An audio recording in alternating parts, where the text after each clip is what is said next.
Good day to you, one and all. It is I, Justin Hawkins, and this is Justin Hawkins Rides Again. The Rolling Stones have done another song. They've done loads from that record, haven't they? But this one's called Mess It Up. Came out on the 1st of December. And I'm going to listen to it and react to it, I suppose. I mean, it just feels like everyone's talking about the Stones suddenly. That's really cool. Yeah, let's go for it. All right, nice. Justin Hawkins Rides Again.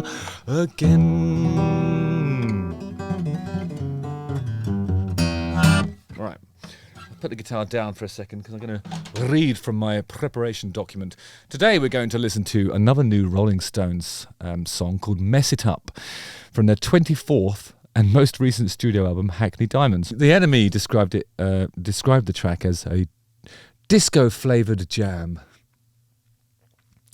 What does that mean exactly? I mean,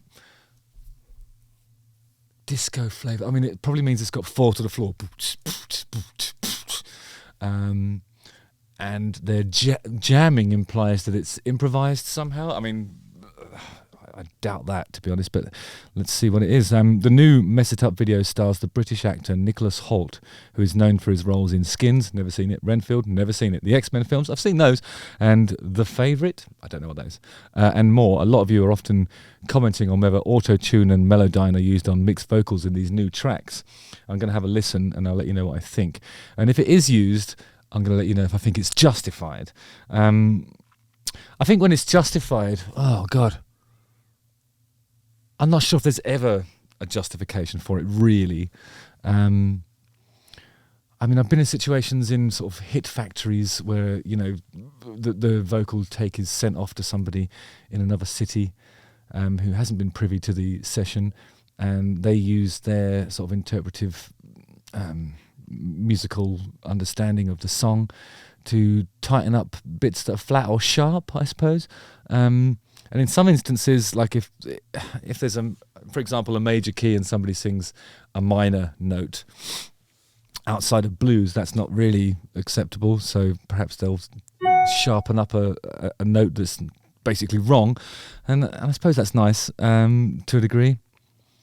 But I personally, I always prefer to listen to a vocalist that's completely unsullied by, you know, that kind of digital processing. But then again, you know, I suppose when I think about how would Led Zeppelin records sound if they auto-tuned Robert Plant's voice or melodyned Robert Plant's voice, it just wouldn't be the same. You know, when the flat bits are endearing and the sharp bits are exciting, and he's seldom right on the note, and most singers of that generation weren't often technically in tune. But then when you hear stuff that's super sweet and in tune, it almost makes me want to vomit. It has, like, I think I prefer to hear dissonance. I think maybe that's just me, I don't know. What do you think, guys? Use the comment section below to discuss this, because it's obviously a subject that needs talking about, really. In 2024, the Rolling Stones are due to embark on a North American headline tour. The trek will see Jagger, Keith Richards and Ronnie Wood visit numerous stadiums across the United States and Canada. How can they still do that? They could have done that thing. They could have done that thing that Coldplay announced that they were doing when they're not going to record any more records, but they could still fill out stadiums and certainly arenas. In the Stones' case, stadiums, just with the stuff that was released up to and including, I don't know, you go up to 1975 and then you'd have enough material there to do a really awesome stadium show every night for the rest of your life. And the fact that they're still doing music is really quite admirable, because they don't need to do it. Exile on Main Street, of course, being the greatest rock and roll album ever released, probably.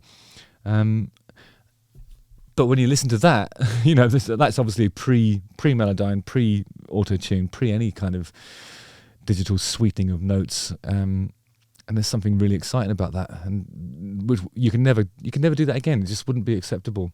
It just wouldn't be acceptable to hear people singing like that. Yeah, okay, well, let's compare Exile on Main Street to Mess It Up. See what the vibes are. Again.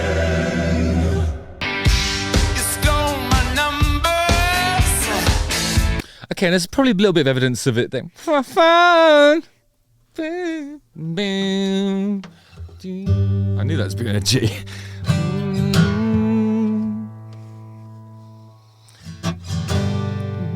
over.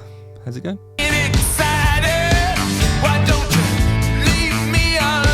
Now I'm hearing what the enemy's talking about with the disco. But I think that's because the bass line's going, which suggests it might be.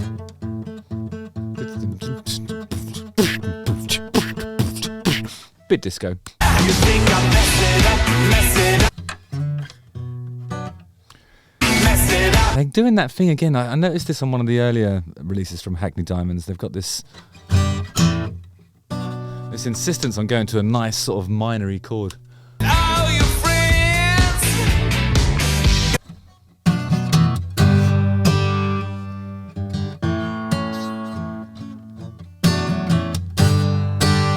It is really Stonesy.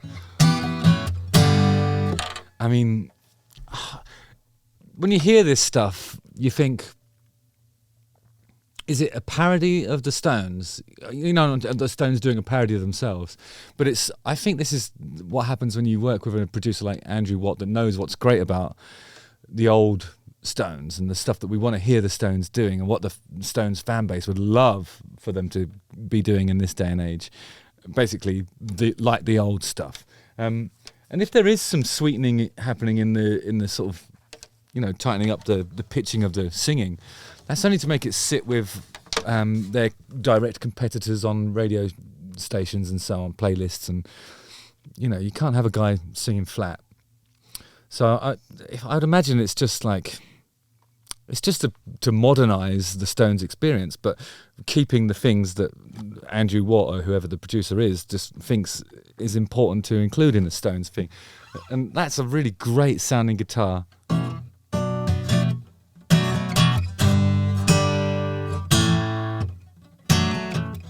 And it's playing a super simple riff in a not particularly sloppy way. It's not as sloppy as you'd expect if this came out in the 70s. But I expect there's probably considerably less heroin around at the moment.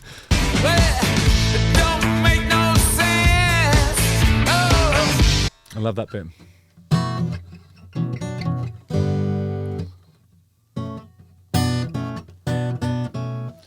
This is a Keith Richardsy thing. You play on an A and then you do this...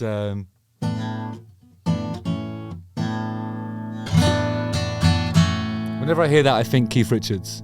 But what I think's happening here is this. So, it's not that. It's with this.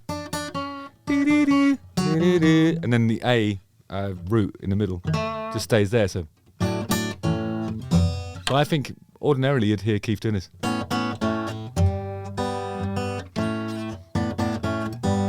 But it's more... It's a bit posher nowadays. Also, the two guitar parts, as I'm hearing them sort of panned like this. Okay, you hear them sort of go off and do different sort of... Like, one of them's doing this kind of stuff over in the right-hand side, like a hammer from the A to the B in a B minor section. And the other one's just playing a pure chord over the left side. And that's the kind of lickery you want to hear from Keith, really.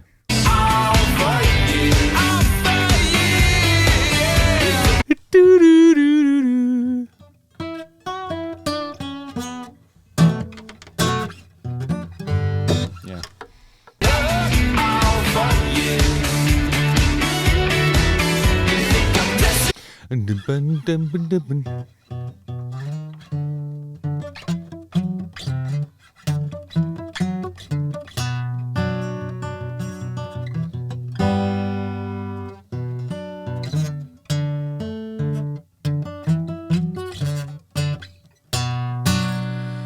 So that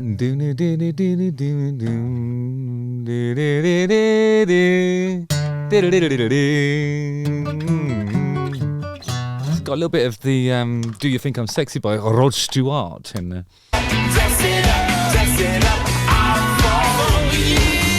Which, by the way, is no bad thing. That's certainly not a criticism. I think the more stuff that sounds like Do You Think I'm Sexy by Rod Stewart, the better.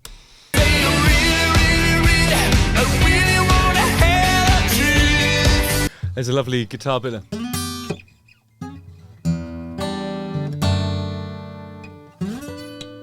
goes up there. You know, it's kind of...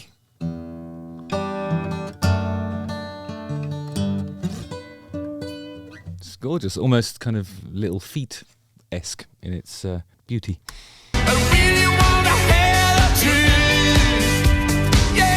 Looks like it was the video was filmed in Lowestoft. Probably not though. Here comes some funky stuff. So like it's going something like that's my least favourite part of it so far. I don't really need the funk breakdown. I'm enjoying this stuff. It's kind of like, that's because they've done this instead of they've done this. It kind of gives it more of a sort of Lindsey Buckingham, Fleetwood Mackie type vibe, but done Stonesy, obviously. And I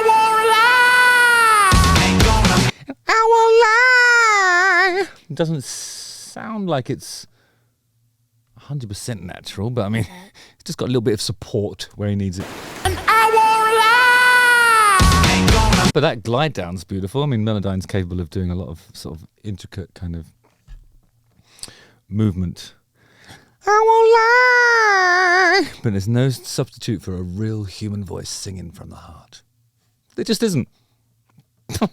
Discuss.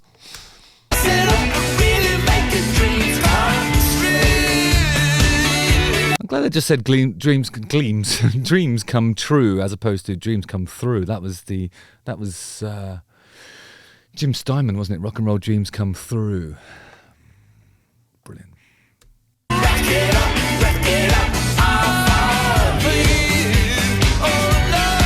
I mean, it doesn't sound like it's on everything. I mean, they've just used it in places, I think, just to help him out. But there's a lot of natural utterances, and you know, just there's some genuinely human singing in this. I think they've probably used it in a couple of places just to give him what he needs in the key moments, really.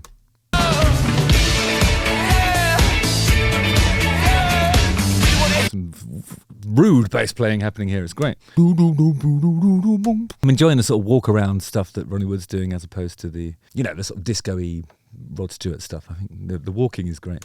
Do you want to hear it? You want to hear the truth now? Good. Okay, great video. Yeah. Pretty cool song, kind of. Yeah, cool song. Of course it is. Great video, cool song. I mean, I love it when you hear sort of bits of Fleetwood Mac and bits of Rod Stewart rearing its head, leering its inquisitive head. Now where did I get that from? Leering its inquisitive head. Don't Google it. Use the comment section below. Without Googling, I'll know if you Googled, because you'll get it right. Just joking, and yeah, Justin Hawkins rides again. Don't forget to like, subscribe, hit the bell for notifications, watch one of these 2 videos, join the mailing list, and click the link in the description for tickets to my live Justin Hawkins Rides Again for the first time tour later on this year. Lots of love to you. I'll see you on the ice. Yeah, that's right. All right. Yeah. Again.